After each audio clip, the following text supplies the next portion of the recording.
गुजरात में गए।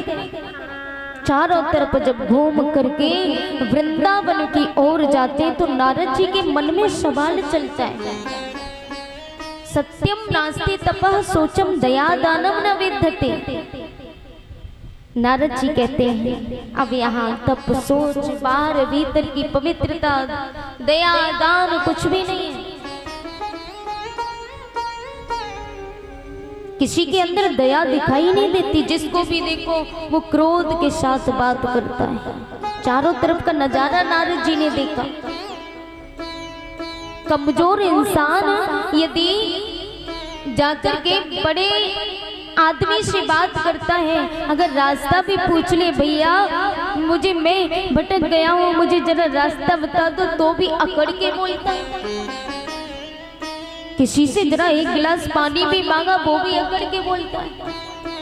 नारद जी ने देखा ये संसार में हो क्या रहा है, किसी के अंदर दया ही नहीं, किसी के अंदर इंसानियत ही नहीं। अरे भगवान ने बनाया था मनुष्य को, लेकिन मनुष्य के अंदर इंसानियत नहीं देखी, न दया न दान। सत्यम नास्ति तपः शोचम दया दानम न विद्यते। ना तो कोई दान करता है, बाहर भीतर की पवित्रता भी खत्म हो गई। नारद जी अंत में सोचते हैं कि यहाँ मनुष्य सिर्फ अपना पेट पालने में लगा है। मंदाह सुमंद मत्यो मंद भाग्या उपद्रता, ये सब मंद बुद्धि भाग्यहीन उपद्रवग्रस्त हो गए हैं। नारद जी जाकर के माता भक्ति के समीप पहुंचे। माता भक्ति रो रही है। नारद जी ने कहा, देवी आप कौन हो, रो क्यों रही हो? माता भक्ति ने रोकर के कहा, बाबा अहम भक्ति रीति ख्याता इमो में तन्यो मतो ज्ञान वैरागी ना मानो कालियोगे निजर जरो।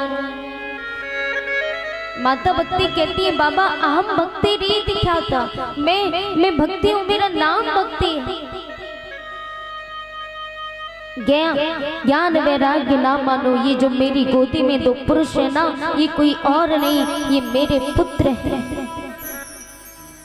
काल योगेन जर्जरो, काल की वजह से मेरे पुत्रों पर जर्जर माने बुढ़ापा आ गया। लेकिन मेरी समझ में ये नहीं आता कि ऐसा क्यों हुआ। संसार में कहीं भी देख लीजिए, बेटों से पहले माँ पर बुढ़ापा आता है, माता पिता पर बुढ़ापा आता है, लेकिन यहाँ तो मैंने कुछ और देखा। मैं इन दोनों बच्चों की माँ हूँ, मुझ पर बुढ़ापा नहीं है, मुझ पर चेतन अवस्था है। चेतन माने जवानी, मैं चेतन अवस्था में हूँ, लेकिन मेरे पुत्र दोनों जर्जर हो गए, वृद्ध हो गए, ऐसा क्यों? नारद जी ने कहा, देवी जानना चाहते ऐसा क्यों हुआ? द्वापर का अंत हो चुका है, कलयुग की बारी आई, सुख सूर्य डूबने वाला है, कल की अंधियारी छाई है। नारद जी ने कहा, देवी ये कलयुग है, ये द्वापर नहीं, और इस कलयुग में ऐसा ही होगा। आगे चल करके पाप ही पाप होगा, कोई किसी को देखेगा नहीं, कोई किसी को समझेगा नहीं, ना तो पुत्र पिता की कदर करेगा, भाई भाई को नहीं समझेगा। ये घोर कलयुग आने वाला है। नारद जी ने इतनी बात कही, बोले इस कलयुग में, ये कलयुग सबको इतना सताएगा, पूरे देश में राज्य करेगा, पूरे संसार में राज्य करेगा, और जिस जिस पर मन आया, जिसकी मति खराब करना चाहा, वो कर देगा। और वैसे भी भगवान श्री कृष्ण ने गीता में अर्जुन से कहा, हे अर्जुन, भगवान श्री कृष्ण कहते हैं अर्जुन से कि आगे चलकर के एक दिन ऐसा कलयुग आएगा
संसार में एक दूसरे को कोई देखेगा नहीं, ना पुत्र पिता की कदर करे, भैया भैया को मारेगा,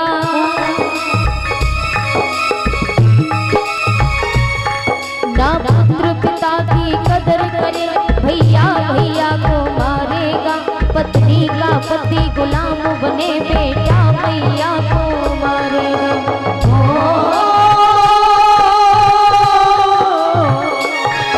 भगवान श्री कृष्ण कहते हैं अर्जुन, ना पुत्र पिता की कदर करे, भैया भैया को मारेगा, पत्नी का पति गुलाम बने। आज देखे हो आप, ऐसा ही हो रहा है, देखा होगा आजकल पत्नी के आगे पति की नहीं चलती है ना मैया, सत्य बात है कि नहीं। आजकल की जो नई नई बहुएं हैं ना, नई नई जो बहुएं आ रही हैं, उन्होंने ऐसे अपने पति को बस में कर लिया है कि अगर आके दिखा दी पत्नी ने, माँ ने कहा कि बेटा जरा बाजार चला जा, तो बेटा तो जाने के लिए तैयार हो गया, लेकिन पत्नी ने घूंघट के अंदर से ही इशारा कर दिया, आंखें दिखा दी, पति डर गए, बोले मुझे ये काम है वो काम है, मैं नहीं जा सकता, 18 बहाने बना देगा। इसलिए प्यारे, ना पुत्र पिता की कदर करे, भैया भैया को मारेगा,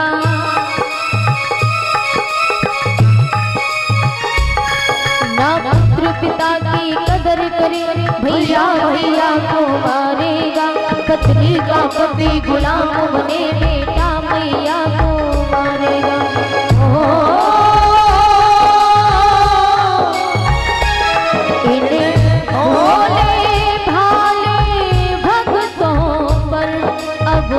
संकट आने वाला है, अन्याय और से भला अन्याय और अब गुण से भरा यह कलयुग वाला है। क्या तुम्हें पता है ए अर्जुन,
भगवान श्री कृष्ण कहते हैं अर्जुन, इस संसार में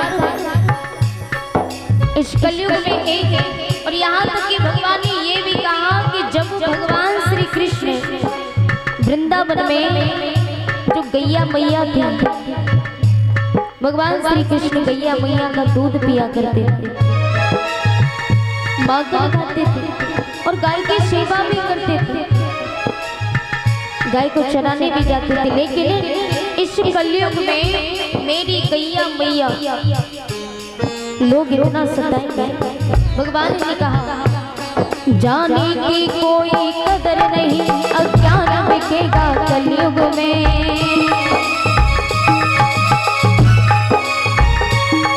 जाने की कोई कदर नहीं, अज्ञान बिकेगा कलयुग में। इंसान बिका था सतयुग में, भगवान बिकेगा कलयुग में।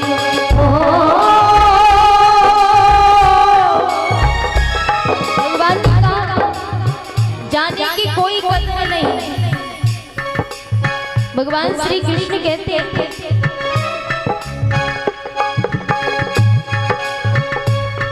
भगवान ने कहा कि संसार में आपने देखा होगा कि सतयुग में कौन बिका था? बताइए जरा, आपके गांव में कथा कितनी बार हो चुकी? एक बार हो चुकी? अच्छा, तो आपको ये भी पता होगा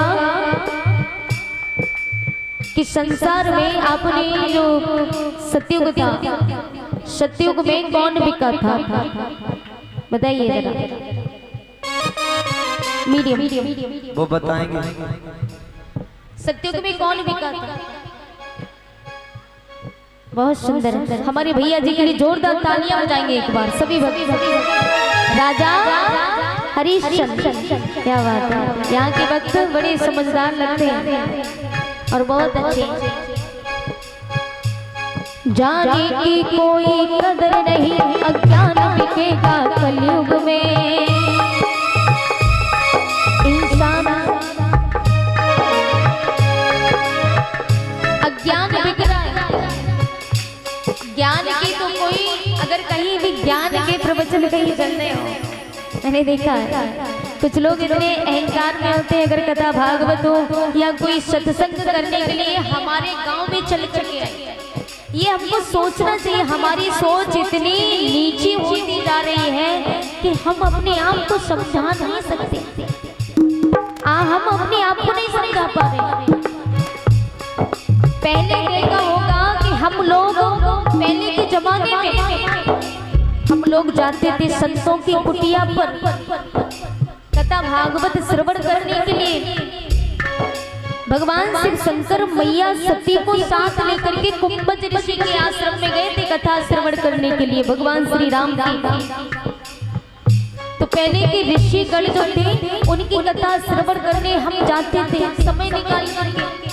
लेकिन आज इस कलयुग में आपके गांव में हम स्वयं आए कथा श्रवण कराने। आप चल के नहीं जा रहे हमारे घर, कि भाई व्यास जी के मुख से कथा श्रवण करेंगे। आप लोग हमारे गांव में चल के तो नहीं जाओगे, हम तो स्वयं आपके गांव में चल के आए हैं, तो हम इतना भी नहीं कर पाते कि अपने घरों से निकल करके आकर के कथा श्रवण करें। कहीं ज्ञान की चर्चा भी हो रही हो, अरे भाई हम नहीं कहीं होने दो। जाने की कोई कदर नहीं, अज्ञान बिकेगा कलयुग में।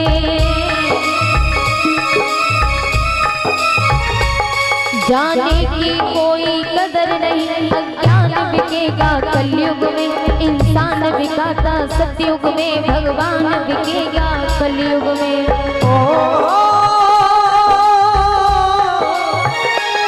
सतयुग में राजा हरिश्चंद्र बिके थे, लेकिन आज इंसान इतना गिर गया, खुद तो नहीं बेचता है। सब्जी बेच करके पेट पालो अच्छा है, अनाज बेच के पेट पालो वो भी अच्छा है, लेकिन इंसान इतना गिर गया कि स्वयं भगवान को बना बना करके बेचने लगा, भगवान को बेच करके अपना पेट पालने लगा। इतना इंसान गिर गया। जाने की कोई कदर नहीं, अज्ञान बिकेगा कलयुग में। भगवान इंसान बिकाता सतयुग में, भगवान बिकेगा कलयुग में।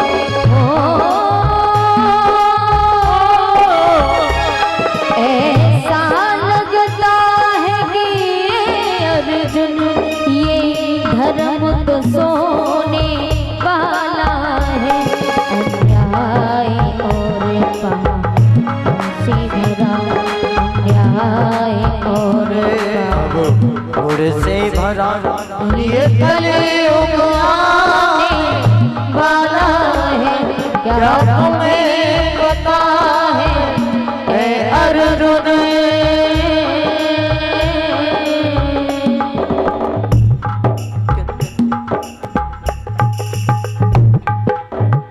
और यहाँ तक कि देखा है, घर में बेटी पैदा होगी तो खुशी मनाई न जाएगी।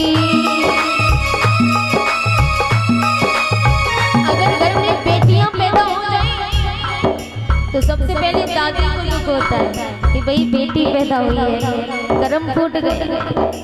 अगर बेटा पैदा हो गया तो पूरे मोहल्ले में उछल उछल करके, वैसे पैरों में दर्द होता है। अगर देख लिया कि नाती पैदा हुआ है तो पूरे गांव में जाकर के लड्डू बांटती है। घर में बेटी पैदा होगी तो खुशी मनाई न जाएगी। इस भारत में सुन ले अर्जुन, मेरी गैया काटी जाएगी।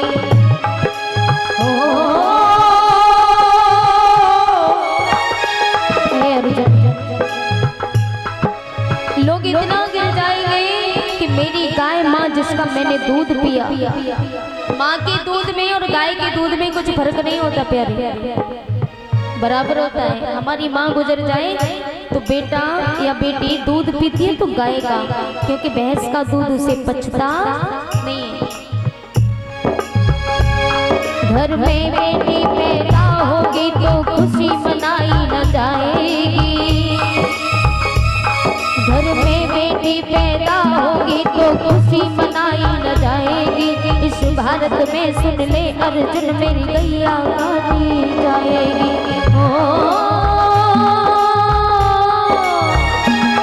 कैसे मैं कह दूं सुन अर्जुन, अब संकट आने वाला है। अन्याय और पाप से भरा, अन्याय और गुड़ से भरा ये कलयुग आने वाला है। क्या तुम्हें पता है अर्जुन?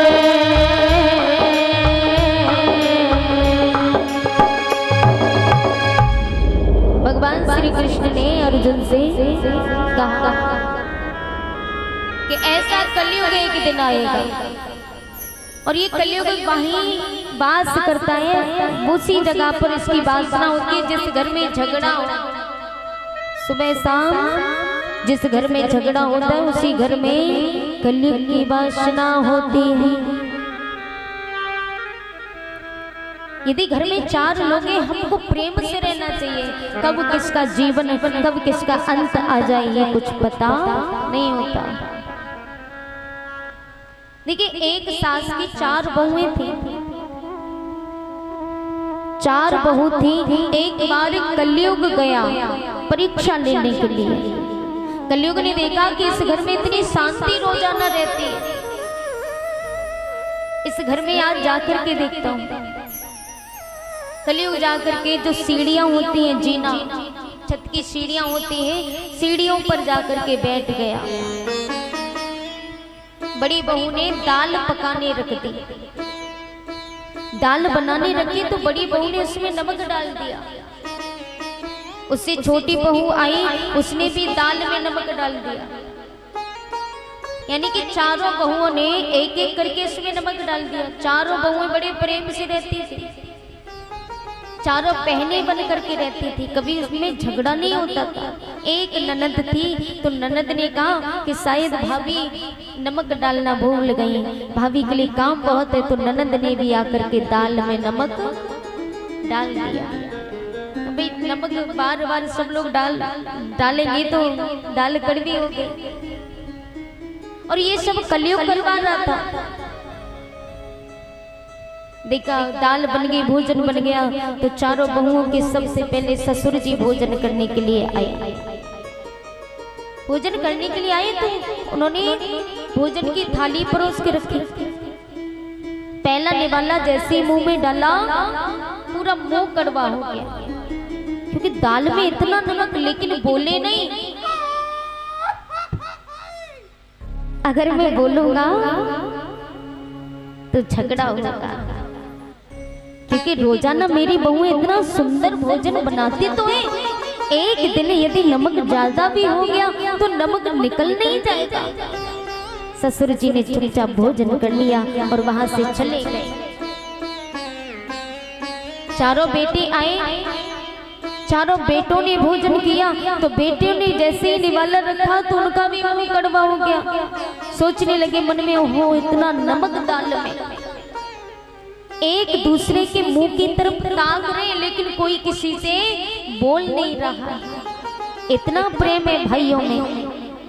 सोचने लगे अगर मैं कहूंगा तो मेरे पिताजी जब चुपचाप भोजन करके चले गए तो हम होते कौन है कहने वाले।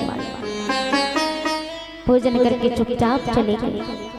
सास ने भोजन किया तो उसने भी कहा मेरे पति भोजन करके, बेटों ने कर लिया, मेरे बोलने से होगा भी का। सबने भोजन किया, बहुओं का नंबर आया और ये सब कलयुग देख रहा है बैठा बैठा। कलयुग ने कहा इनमें झगड़ा ही नहीं हो रहा, झगड़े की खातिर मैंने इतना नमक डलवाया फिर भी झगड़ा नहीं हो रहा। ये नजारा देखा, बहुओं का नंबर आया तो बहुओं ने जैसे ही भोजन किया तो उन्होंने भी चुपचाप कर लिया। सोचने लगी कि मेरे कहने से क्या होगा, जब हमारे घर के बुजुर्गों ने भोजन चुपचाप कर लिया तो हमारे कहने से कोई मतलब नहीं है। सब प्रेम से भोजन करके शांति से बैठ गए। कलयुग वहां से जैसे गया वैसे ही लौट करके आया, बोला भैया इस घर में मेरा ठिकाना नहीं है, क्योंकि इस घर में प्रेम ही इतना है। और यदि उस घर में थोड़े से नमक की खातिर झगड़ा भी हो जाता तो कलयुग हमेशा के लिए वही रह जाता ही नहीं। फिर तो थोड़ा झगड़ा होता, फिर तो और ज्यादा झगड़ा होता रहता, क्योंकि जहां कलयुग की वासना होगी उस घर में कभी शांति नहीं मिल सकती। कलेश रहेगा, क्लांति रहेगी, मन में हमेशा मन क्लांति रहेगा, कभी सुख पैदा नहीं हो सकता। इसलिए प्यारों, घर में यदि रहो तो प्रेम बना करके रहो, सब मिलजुल करके रहो, सब आपका ही तो है। भाई भाई में मैंने तो झगड़ा होते देखा है भाई, थोड़ी सी जमीन जायदाद के खातिर इतना बड़ा बड़ा झगड़ा कर जाते हैं कि एक दूसरे पर मारने के लिए हावी हो जाते हैं। लेकिन एक बात ध्यान से सोचो, ये जो जमीन की खातिर हम लड़ते हैं ना,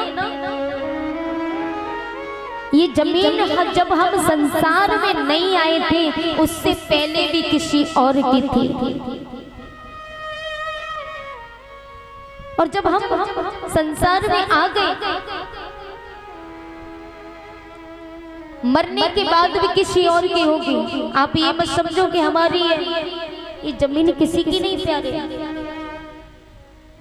क्योंकि जब हम संसार में हमने जन्म भी नहीं लिया, उससे पहले भी ये जमीन किसी और की थी और हमारे मरने के बाद भी किसी और की हो जाएगी। अरे बीच में तो हमें सिर्फ प्रयोग करने के लिए मिली है, इस्तेमाल करने के लिए मिली है, तो सिर्फ प्रेम से इस्तेमाल करो, प्रेम से प्रयोग करो। क्यों लड़ झगड़ते, क्यों झगड़ा करते? याद रखना ये जमीन भगवान की थी, है और हमेशा रहेगी। बोलो राधे राधे। इसलिए कभी झगड़ा नहीं करना चाहिए। नारद जी ने कहा देवी ये कलयुग है, कलयुग में ऐसा ही होगा। माता भक्ति चरणों में गिर गई, बोली बाबा आप कुछ कीजिए। अगर ज्ञान वैराग्य दोनों वृद्ध हो गए तो संसार में क्या होगा? संसार में विनाश ही विनाश होगा। नारद जी ने कहा आप चिंता मत करो। नारद जी जाकर के विष्णु भगवान के पास पहुंचे, भगवान से कहा प्रभु ये क्या हो रहा है, क्या लीला है आपकी? अब भगवान तो भगवान है, अंतर्यामी है। भगवान ने कहा आप जो सवाल लेकर के मेरे पास आए हो, इस सवाल का जवाब आपके पिता ब्रह्मा के पास है। आप अपने पिता के पास जाइए। नारद जी जाके अपने पिता के पास में पहुंचे, हाथ जोड़ करके कहा पिताजी बताइए क्या करें?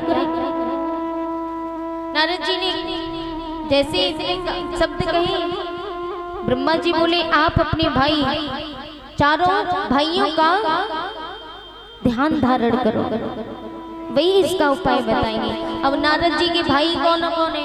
सनक, सनंदन, सनातन, सनत कुमार, ये 4 ऋषि 5 वर्ष के थे शुरू से।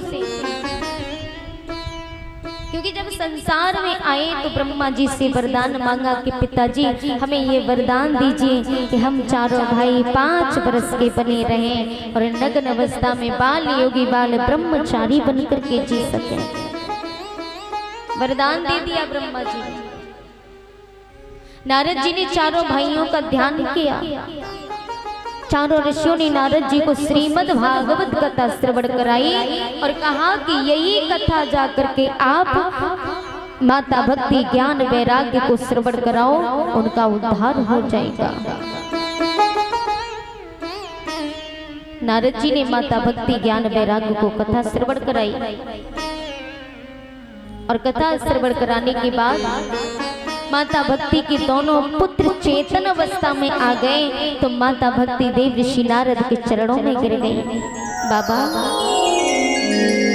धन्य हो गए। नारद जी ने कहा देवी क्या करती हो? अरे मेरे चरणों में क्या रखा है? अगर चरणों में जाना है तो श्री हरि नारायण के चरणों में गिरो जाके। बोली नारायण भगवान की। माता भक्ति ने भगवान विष्णु का ध्यान किया, भगवान प्रकट हुए। माता भक्ति ने कहा प्रभु अभी अभी जो नजारा देखा, इस कलयुग में यदि ऐसा ही होता रहा तो मैं कहाँ जाऊंगी? भगवान विष्णु कहते हैं देवी जहां मेरे भक्त हों, मेरा स्मरण करने वाले हों, मेरा नाम लेने वाले भक्त हों, उन भक्तों के हृदय में वास करना। वहां कलयुग आने की तो दूर की बात दृष्टि तक भी नहीं डालेगा। उसी समय माता भक्ति भगवान विष्णु के भक्तों के हृदय में वास करती है। बोलिए भक्ति माता। माता भक्ति भगवान विष्णु के जो भक्त होते ना, उनका स्मरण करने वाले, उनका नाम लेने वाले, उनका वंदन करने वाले, माता भक्ति उन्हीं के घर में वासना करती है। तो माता भक्ति को वरदान लगा हुआ है कि जहाँ भगवान की पूजा होगी वहाँ आप वास करोगे, और जहाँ आपकी वासना होगी वहाँ कलयुग की वासना नहीं होगी। इसलिए भगवान का स्मरण किया करो। सभी भक्त प्रेम पूर्वक बोलेंगे।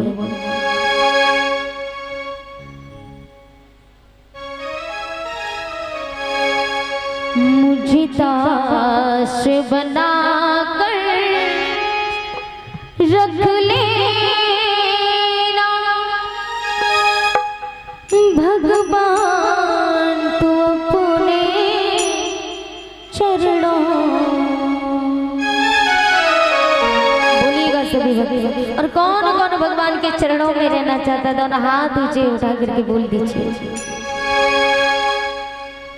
सभी पीछे वालों जरा कुछ करके खा लो, हाथ ऊंचे ऊंचे उठा करके बोलिए। और देखिए जो जितने ऊंचे हाथ उठाता है वो उतनी